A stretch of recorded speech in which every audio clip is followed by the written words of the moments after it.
What's going on, guys? Welcome to the next day, Friday, and it is going to be Jeep Part 2. What I want to do with you guys is go over a few things. I accidentally slept too late today and missed the delivery of the hood and the radiator and all that stuff, so we're not going to be able to finish this up today, but I'm going to run tomorrow morning and grab all of the parts from the junkyard that we need to finish putting this thing back together. But today, I apologize. I am so tired right now, and I slept until 1:30 in the afternoon, but I spent until about 5 o'clock in the morning editing the video you guys watched on Friday, so I'm beat. But what we're going to do today is I'll show you guys where I left off with it, and I'll show you what the next steps are for putting this thing back together. So basically what we got done yesterday is we got the bumper support panel in. We got this frame horn straightened out because it was actually moved over about 2 inches this way. Straighten that back out. We got everything mounted in its proper location. We do have to manipulate this a little bit more. It's not quite exactly where it needs to be. This side needs to come up just a hair, and this side needs to go down just a hair. So we got to play with it a little. And also what I found is that there is another piece that bridges this gap and goes all the way across here to the other side. Now that piece, unfortunately, is quite expensive, and I don't want to wait a week to get it. So what we're going to end up doing is we're going to end up reclaiming it from this stuff over here. So basically, we need to cut that piece right there with the 4 holes in it. We got to cut that out, straighten it out, and then we got to do the same with that piece right there. That'll be one of our end pieces, and then we got to grab all the little miscellaneous clips and, you know, speed clips and all that stuff that go on to hold everything on the front end. So what I'm going to do now is I am actually going to grab a hold of that metal that we need to reclaim. We're going to drill out all the spot welds, try to straighten everything out as best we can, and then get it mounted back in the truck so that I can start bolting in radiator supports and headlights and the grill stuff. And by the end of this video, I hope to have the front end of this thing at least mocked up so you guys can see what it looks like. And the unfortunate part about these particular Jeeps is that you literally have to remove the whole front end to put the radiator and the condenser in. And I was hoping to have that today, but stupid me slept too late. So what I'm going to do is I'll mock up the entire front end with the headlights and everything in it so that you guys can see what it looks like when it's done. We'll be putting the fender on the driver's side, get that on there. So right now I'm going to time-lapse you guys me drilling out all these spot welds and trying to straighten this metal out. We're going under, and there's nothing we can do. The final hour before we let it go to rest. It's such a heartbeat pounding in your chest in this story.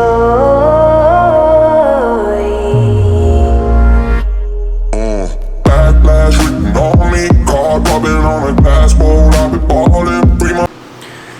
What's going on, guys? So it is Saturday morning. We actually got up early this morning, which is a good thing. So we got our parts for the Jeep. We got everything we need now. We got a hood, we got a radiator, we got a condenser, so we're good there. Just going to give you guys a little bit of an idea where I left off yesterday with this. We got the whole front bumper support in. We got the driver's side fender on and lined up and sort of tightened down, so we still got to make some adjustments. Now what we're going to be doing today is a little bit more of reclaiming. Now there's a piece, like I mentioned to you guys, that goes in here. This piece I did not order because I didn't know I had to order it. I thought it came with this piece here. So what we're going to do is, this was okay. This section was sort of okay. We're going to reclaim all of this. Now what I did yesterday is I took that piece right there. Let me turn these lights on. This piece right here, which is obviously completely destroyed, and we cut this piece out of it and we straightened everything out. So this piece is actually going to go right in here like that. Actually, it goes right about there, like so. So we're going to weld that in. Then we're going to have to make a couple little patch pieces for right there and right there, because we had to cut that out because it was destroyed. But the reason that this centerpiece is important is because there's 4 holes here. Those 4 holes take 2 brackets, and those brackets go up into the actual upper radiator support to support all that. So that stuff's important. So we're going to finish reclaiming the rest of that piece right there, and then we're going to weld it all in. It's in coming down, I'm already out. Already on the countdown, I'ma set it right. Got the backlash written on me. Cold running from the pole, and it's on me. Don't know which way we're going now, I don't wanna know it. Might as well be going down, I don't wanna know it. We're going up, we're going under, and there's nothing we can do. The final hour before we let it go down red. It's such a heartbeat pounding in your chest in this story.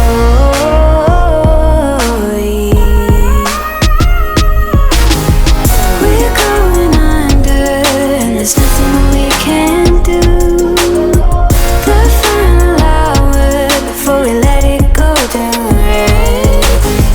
It's such a heartbeat pounding in your chest in this story. Backlash written on me. Card rubbing on the glass bowl, I've been falling. 3 more ladies ain't counting now, I'm already out. Already on the countdown, I'ma set it right. Already on the countdown, I'ma set it right. Backlash, I'ma set it right. Got the backlash written on me. Card rubbing on the glass bowl, I've been falling. 3 more ladies ain't counting now, I'm already out. Come in this store. In this store.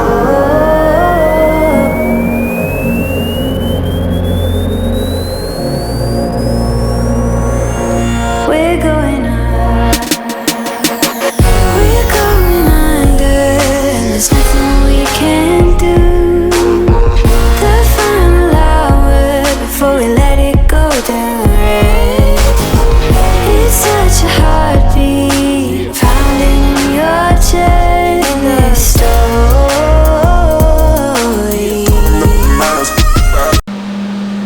So here's the after of what we were just working on. We got that wing on that side. We got our little connection piece right there to make up for the piece that I had cut out with the Sawzall. We straightened that whole piece out. Runs all down back there. I mean, you can see it's still a little bent right here, and it's missing some metal here because this all stretched when it got hit. So we had to cut that out. And again, this is my car. We're not fixing this to be perfect. We're not fixing this to pass any kind of inspection. We're fixing it to make it work. So we got that side done. So now, basically our whole front clip, metal-wise, is done.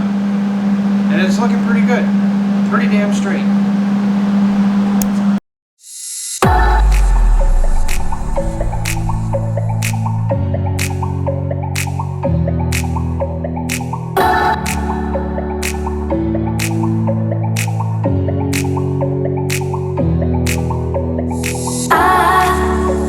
I hold on to this storm 'cause I need to be swept away, swept away.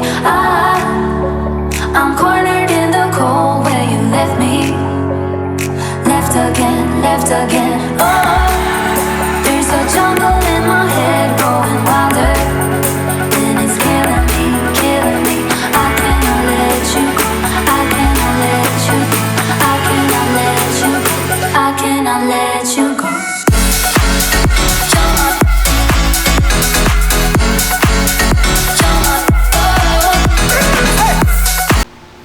Alright guys, so the GoPro crashed.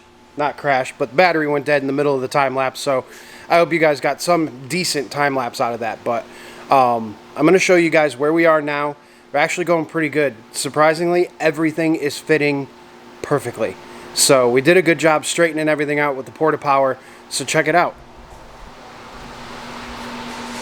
We got driver's side fender, the bumper is on, the headlight buckets are in, and everything is lining up perfectly. The upper radiator support, the radiator, the fan shroud, the condenser, everything fits exactly how it should fit. I didn't have to tweak anything. I didn't have to move anything. So we're doing pretty good. Now I just have to lift it up. I have to connect the 2 transmission cooler lines. I have to connect the lower radiator hose, and I'm going to put the grill in, put the headlights in, and put the hood on it. And then as soon as that's done, I will bring you guys back and I'll show you the finished product. I'll give you a breakdown of everything we spent and how long it actually took me. So that, you know, if you guys happen to crash your Grand Cherokee, or you find a Grand Cherokee that's crashed really, really cheap with a clean title and you want to rebuild it, you're thinking about rebuilding it, this will kind of give you an idea of what it cost me. So I'll list everything out for you, and then, yeah, so once I show you the finished product, we'll be done with this video.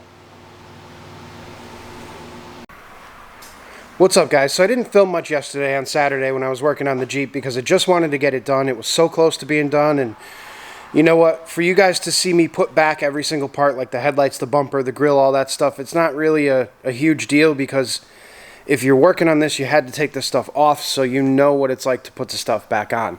But I want to say to you guys that we now have this Jeep about 98% completed.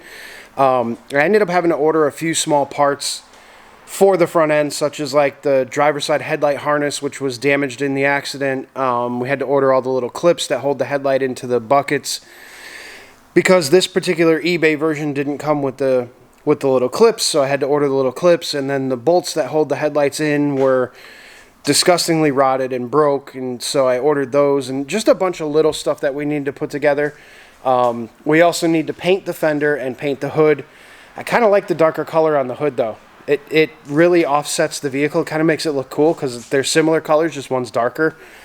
So I might leave the hood as is and paint the fender to match the vehicle. But other than that, a few little odds and ends, like just tidying up the inner fender wells and everything else. The washer bottle went back in perfectly. Everything fit back perfect the way that it should be. So here's what it looks like.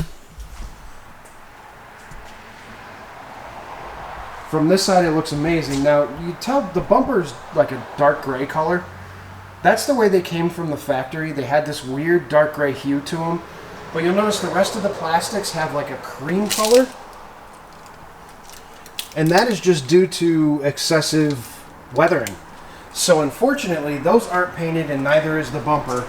They're just ultra weathered, so the color doesn't match. But I think we'll figure out a way to take care of that at some point in the near future. And then, of course, this fender needs to be painted. But what we have to do is we got to get, and I don't know if you'll be able to see it, but this headlight moves. So we need to get the clips that hold that in. We need to get the harness for the headlight because it was literally just destroyed in the accident. And we got everything else together. So what we're going to do now is, now that the Jeep is done, we need to put a windshield in it because the windshield was cracked. What we're going to do now is I'm going to give you guys an overall build tally cost of what it cost me to repair this particular Jeep. And mind you, I got this Jeep for free. So if you guys are looking at possibly a Grand Cherokee for the winter and it looks like it's too good to be true, well, it's probably not too good to be true. There's just something wrong that you'll be able to fix. So let's get into the money side of things. I'll run you guys through everything that I bought for this, and we'll give you a total cost on putting this thing back together so that you can determine whether or not it's worth it for you to buy one, or if you have one that you wrecked or whatever. So here we go. Alright, so we'll start off with the big order. This particular order here was everything that you saw body-wise. So that was the fender, the bumper, the headlight buckets, the headlights, the front bumper support, the lower radiator support, the upper radiator support. All of that was ordered in one shot. And you can see if you look closely at all this, that's everything that's listed. Like this is the grill shell, the new bumper, the halogen headlights, the upper radiator support, the header panel, the lower radiator support, the fender, and that's all of that. So that order right there came out to $540.90. $540.90. Now the next thing we ordered was a bunch of small miscellaneous stuff that we needed. This is all the stuff that I'm telling you we haven't gotten yet that we need to put together. So that stuff there is the wiring harness for the headlight. We got the brake fluid master cylinder cap because that's missing for some reason. We got the 2 pins for the headlight buckets, and we got the retainer clips for the headlight. So the grand total on that order was $53.63. So $53.63. Now the next thing that we bought was the radiator, the condenser, and the hood. Now all that came to $175 from a junkyard, even. So we'll add that, $175. Now, other little miscellaneous items that we bought were like fluids for the radiator. We bought a new radiator hose for the lower side because it was toasted. We bought a few other miscellaneous little screws and bolts and nuts and things like that that needed to go on here. So that was about $50. And let's just say we need to replace the windshield. I already called on that. That's going to be $110.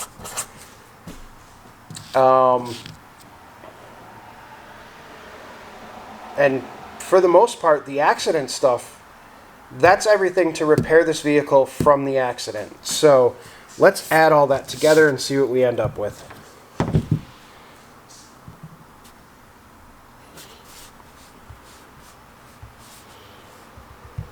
Alright, so 540.90 plus 53.63 plus 175 plus 50 plus 110 equals. Alright guys, so there's what we're looking at for total cost for this repair. $929.53.